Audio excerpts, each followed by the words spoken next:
E aí, gente, bora lá, sétimo ano. A dinâmica das fronteiras agrícolas e expansão para o centro-oeste, certo? Nós vamos falar aí sobre agronegócio e agricultura familiar, qual é a diferença de um para o outro. Tem bastante diferença um e outro. Olha só, dê uma olhada bem aí, essas aqui são as fronteiras agrícolas no Brasil, no bioma cerrado. Olharam? Bem, ó, você vê da década de 70, 80, 90, você vê aí que há uma diferença bem grande aí. Lá na década de 70, sétimo ano, você vê lá principalmente na região do sul, certo? E bem aqui, ó, no litoral nordestino. Ver se tem uma ferramenta aqui para mostrar. Não, pior que eu não tenho nadinha. Para marcar, vai que alguém não esteja olhando. Não, gente, não tem. Bem aqui, ó. Aqui, isso do país. Certo? E de verde bem aí, ó, década de 80, você vê aí que já foram sendo se interiorizando cada vez mais. Chegaram até Porto Velho. Década de 90, de roxo bem aí, ó. Tocantins e Palmas. E anos 2000, chegaram aí Pará, chegaram também ali a Roraima, entendeu? Mas, professor, por que não Amazonas e o Pará quase todo? Sabe por conta do quê? Por conta do bioma, que é o bioma amazônico, chove muito e acaba atrapalhando bastante mesmo, entendeu? Acaba atrapalhando muito a questão aí do plantio, principalmente da soja. Olha só, o agronegócio é o conhecimento... O agronegócio intensivo em conhecimento foi organizado com a criação da Embrapa, certo? Que é a Empresa Brasileira de Pesquisa Agropecuária, em 73. Em 1960, o Brasil era inacreditavelmente um país importador de alimentos, ou seja, ele comprava alimentos. Ou seja, o Brasil não conseguia alimentar nem a própria população. Porém, nós sabemos que hoje que não, entendeu? Hoje nós temos aí, nós somos chamados celeiro do mundo. Além disso, procura investigar a dimensão da tecnologia na capacidade de poupar recursos escassos. No caso, o fator produtivo da terra, por um lado, é nítido que há uma expansão da produção em direção ao cerrado brasileiro. Cerca de 22% do território brasileiro, gente, que é o cerrado. Certo? O cerrado também, só para constar aí, eu chamo ele de savana. E bem aí que eu vou falar mais logo aí o chamado Mato Piba. Certo? Ao analisar a produção de soja, milho e algodão, nota-se uma mudança espacial em relação à soja e ao milho. A expansão se dá do sul em direção ao centro-oeste, como nós olhamos lá no primeiro mapa. Recente também no Mato Piba, certo? Ainda não vou explicar o que é Mato Piba, já irei falar o que é Mato Piba. Nesse caso, a contraposição à região sul, os ganhos em escalas produtivas aliados à nova tecnologia de cultivo. Porque olha só, aquilo que eu falo para vocês, as chamadas agroindústrias. Professor, o que é uma agroindústria? São justamente essas indústrias aí que trabalham com a questão do agrícola. Por exemplo, aí, eu vou pegar uma vaca, transformar a partir da vaca ali o leite, certo? Em leite, em iogurte. Eu preciso de uma agroindústria. Eu vou precisar fazer uma carne de hambúrguer, fazer um empanado de frango, certo? A partir da galinha, é claro, não vamos se confundir aí. Certo? Tudo isso aí são chamadas agroindústrias.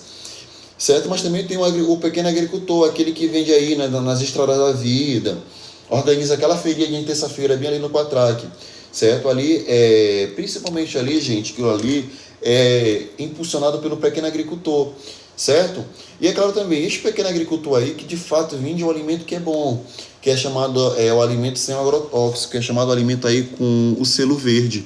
Certo? Sendo que muitos países no mundo aí já proibiram o agrotóxico. Porém, nosso ilustríssimo ministro do Meio Ambiente, Ricardo Salles, ele, inacreditavelmente, ele libera muitos agrotóxicos. Certo? Há duas discussões bem aí, gente. Há aqueles que são a favor dos agrotóxicos e aqueles que são contra os agrotóxicos. Eu, particularmente, sou a favor, desde que o agrotóxico seja eficiente. Certo? Como assim, professor? Porque tem agrotóxicos que de fato mata tudo, inclusive quem consome o alimento, aí é prejudicial ao ser humano. Agora sim, chegamos no Mato Piba, Maranhão, Tocantins, Piauí e Bahia. Certo? Mas principalmente aqui no Maranhão, gente, no sul do Maranhão, certo? Sul do Maranhão, norte do Tocantins, região oeste do Piauí e norte da Bahia. Por isso que é chamado de Matopiba. É uma fronteira agrícola. E bem aqui, ó. Deixa eu aumentar aqui, ó. Eles querem fazer aqui um novo estado. Certo? No Matopiba, bem aí, ó. Um estado voltado somente à produção de grãos.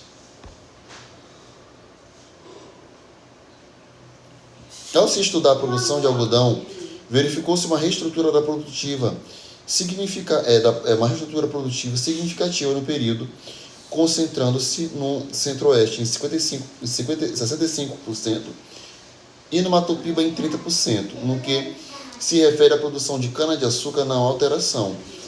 Porque, claro, gente, ninguém está plantando cana-de-açúcar, entendeu? O único que basicamente aí planta cana-de-açúcar aí é o estado de São Paulo, certo? E o interior do estado de São Paulo aí. Mas não são todos, por quê? A cana-de-açúcar é para o mercado nacional.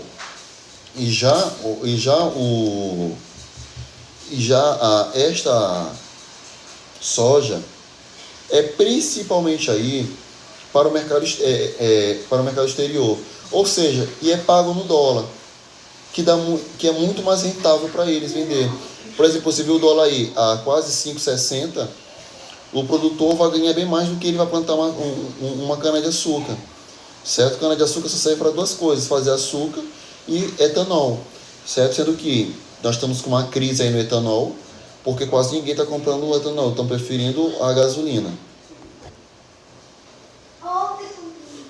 Embora haja a expansão da fronteira agrícola, da fronteira agropecuária em direção ao centro-oeste, ao norte e ao Matopiba, os desafios são enormes em termos da construção da infraestrutura.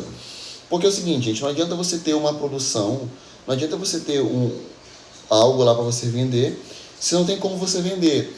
É aí que entra, por exemplo, aí é o governo atual do presidente Bolsonaro, ele fez uma rodovia ligando, se não estiver enganado, Goiás ao Pará, até o porto de Mojicatuba, no Pará. Mas, professor, qual foi a importância, professor, dessa rodovia bem aí? Total. Principalmente aí para o agronegócio, foi total. Por conta do quê? Por conta da logística. Muita dessa soja bem aí ficava preso nas estradas porque eram estradas de barro, de terra. E com isso era extremamente complicado você vender. Sendo que o Brasil ele não conta com uma rede grande de trens. E isso já prejudica bastante o negócio. E também não tem transporte fluvial. Bem aí, ó, região do Matopiba. 33% do Maranhão, 38% do Tocantins, 11% do Piauí e 18% da Bahia. Aí você vê aí o Matopiba em números. A produção de soja e milho se expandiu no sul do Brasil para o centro-oeste e para o Matopiba, é claro, aqui no nordeste. E algo que em certa medida também aconteceu de forma mais intensa com o algodão.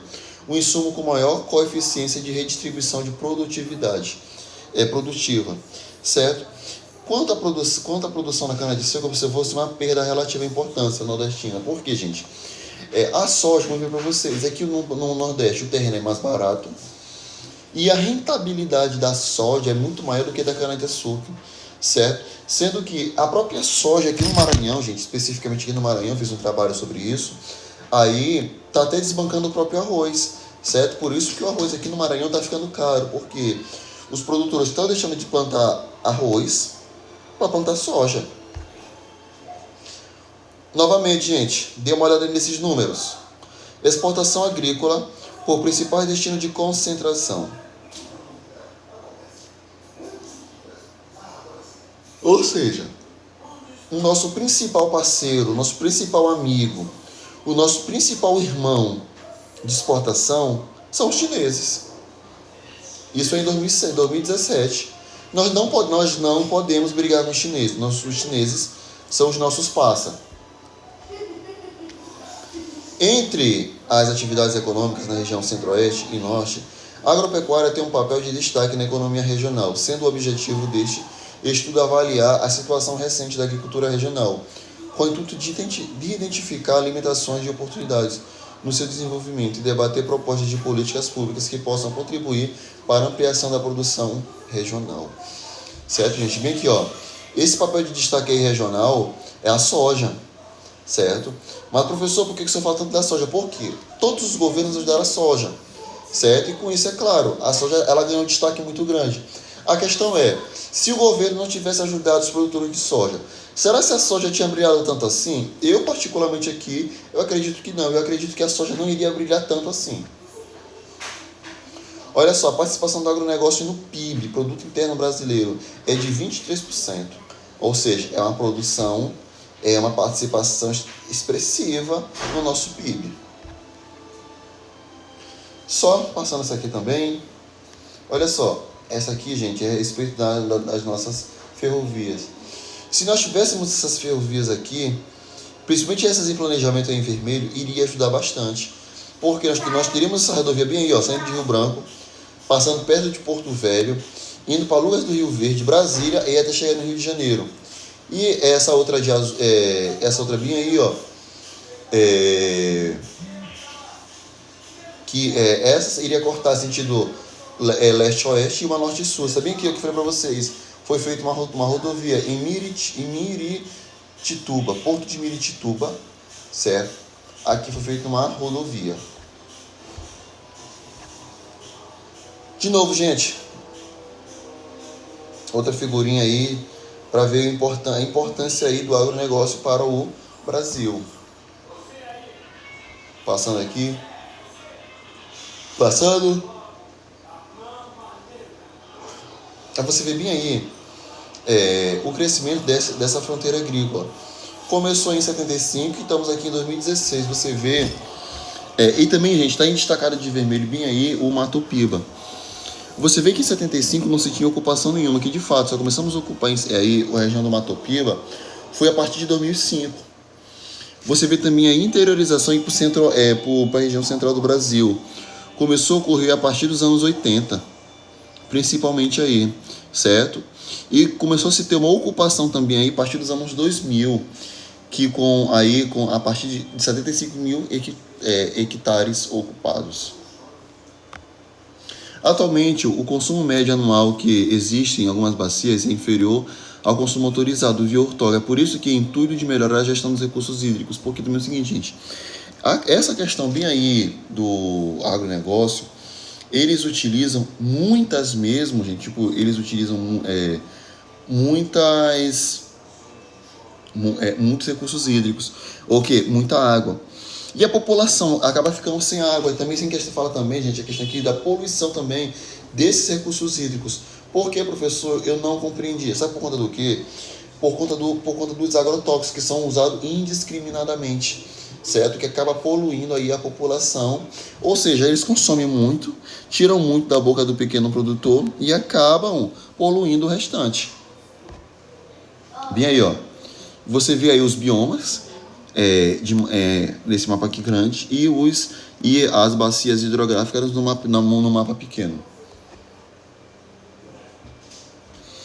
Bem aqui, ó, em um período onde ocorre em uma região onde ocorre esse período de estiagem prolongada, e nesse período do ano a agricultura irrigada constitui-se a alternativa da produção do agricultor. Como assim? Por exemplo, existem épocas do ano aí, em algumas regiões, principalmente aqui no Nordeste, que não chove. E eles utilizam aí a agricultura irrigada, principalmente aonde? No Vale do São Francisco. Lá por conta do quê? Por conta da fruticultura. Certo? Eles cultivam lá principalmente uva. Tem uma uva aqui pequenininha chamada uva Vitória, vem de lá. Vem de lá da região do São Francisco. Porém, eles tiram muita água do São Francisco. Antigamente, a água doce, você podia sentir água doce no Rio São Francisco até 20 km para dentro do Oceano Atlântico. Mas hoje não. A água salgada acaba entrando para dentro do rio. Período de chuvas, certo?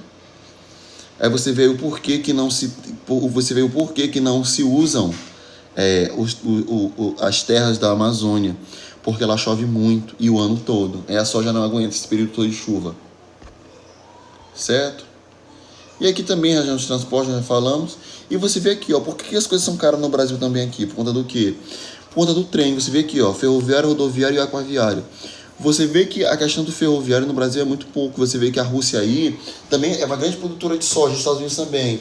E você vê que eles utilizam muito a questão do transporte ferroviário. Certo, gente? Então, por hoje é só. Tchau, gente.